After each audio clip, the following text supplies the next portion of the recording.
Hey everybody, welcome to Mystifying Miracles. Glad you're here. Today my story involves a little girl who had a battle with meningitis and she ends up seeing Jesus. I'm going to go into her story. Stay tuned.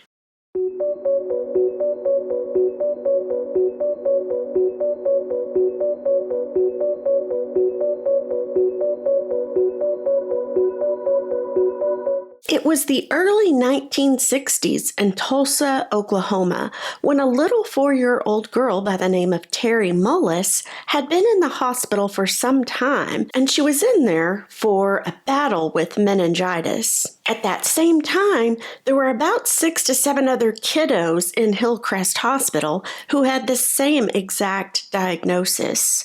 And every last one of their conditions, doctors said it was quite grave. Due to Teri being in a coma at the time, doctors had the talk with her folks that she had a slim chance of survival. And of course, they said if she did make it, she would probably be in a vegetative state. Well, during this time, her parents, their names were Lester and Wilma, they were pregnant with their 5th child. So they had quite a bit on their plate. Due to Wilma's pregnancy, doctors would not allow her to go in to see little Teri because of the meningitis and too risky with the pregnancy and all. But Wilma says when the doctors finally told her, hey, there's no hope, Wilma insisted. In fact, she said she did not care.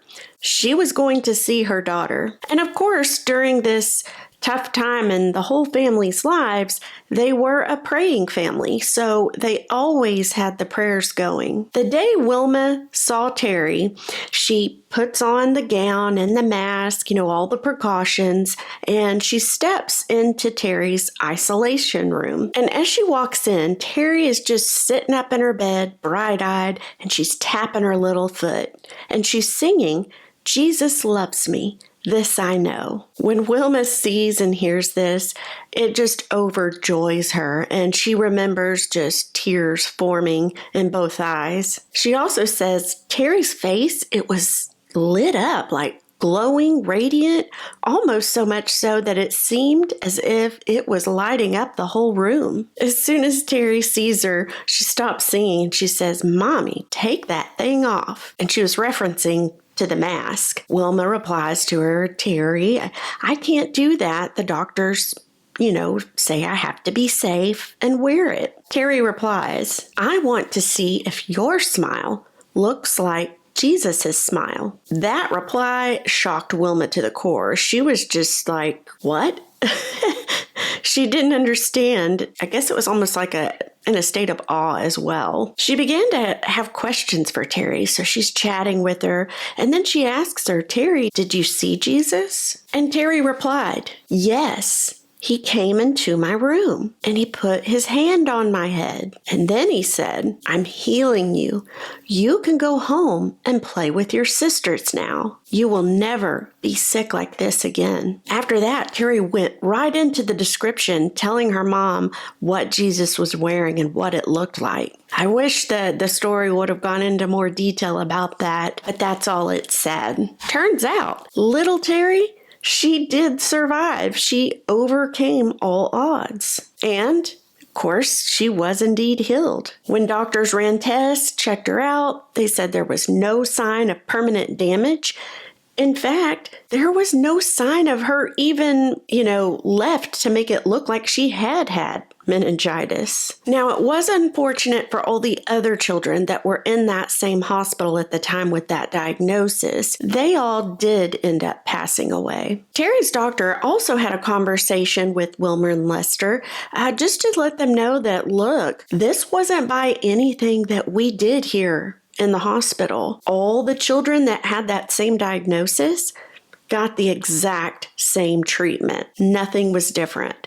So this healing wasn't by their hands. And then the doctor even pointed towards the sky and he told them this was definitely from a higher power. In the several years following this all occurring. The Mullis family, they said that it was so encouraging because, of course, more trials came about in all of their lives.